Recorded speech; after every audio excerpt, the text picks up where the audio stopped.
Bonjour et bienvenue dans ce tutoriel dédié à Smart Notebook et à son petit add-on appelé XC Collaboration.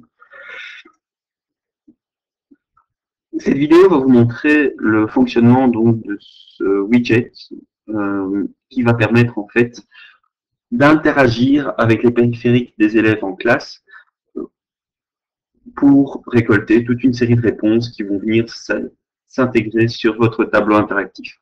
Cette vidéo va également vous montrer comment utiliser ce petit programme aussi bien du point de vue de l'enseignant que du point de vue de l'élève. XC Collaboration, c'est un système de récolte de données venant des périphériques des élèves. On peut aussi bien récolter du texte, plusieurs réponses, que des images. Je voudrais insister sur le fait que par périphérique, on entend n'importe quel objet qui peut aller sur Internet. Smartphone, tablette, PC fixe, PC portable, etc.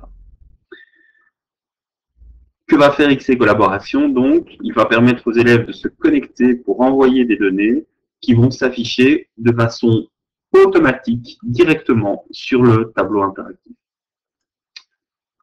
À quoi cela peut servir en classe? Eh bien, ça peut servir par exemple à un brainstorming où l'on donne un mot-clé, puis les élèves sur leur tablette, sur leur périphérique, tapent une série de mots et tout cela s'affiche au tableau.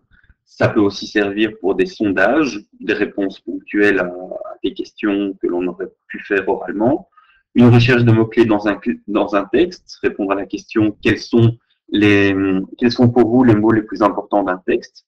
Ça peut aussi être un questionnaire anonyme dans le cas de questions un peu plus personnelles, par exemple. Ou alors, ça peut servir aussi à trier, à classer des informations qui sont données par les élèves en catégories. Comment lance-t-on le XC Collaboration? Il faut donc aller dans le menu latéral gauche en forme de pièce de puzzle. Et puis, directement, vous avez le menu où les différents modules complémentaires sont affichés. Et donc, vous pouvez lancer XC Collaboration que voici.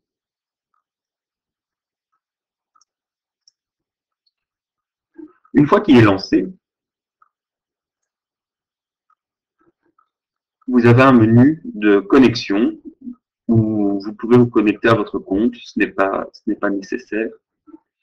Mais vous pouvez simplement cliquer sur Commencer.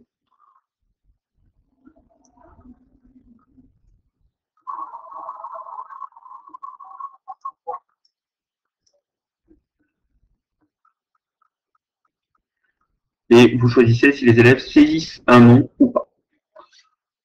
Alors vous avez ici à gauche le menu avec les différentes options de lancement de la question.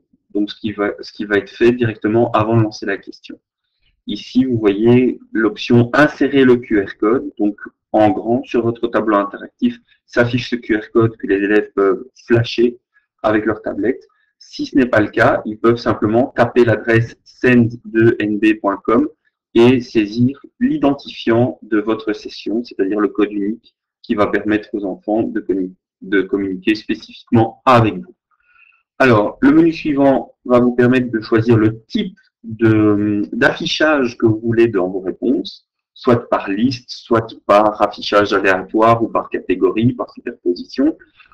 Et puis, vous avez toute une série d'options dans les paramètres, notamment autoriser l'envoi d'images, autoriser l'envoi du texte en couleur, combien de réponses les élèves vont devoir vous envoyer, et aussi si les réponses arrivent sur la page en cours ou si elles doivent être insérées sur une nouvelle page.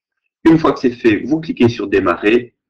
Les élèves ont une fenêtre Internet où donc ils s'identifient, ils tapent le numéro de la session, ils tapent leur prénom, ils cliquent sur Connecter.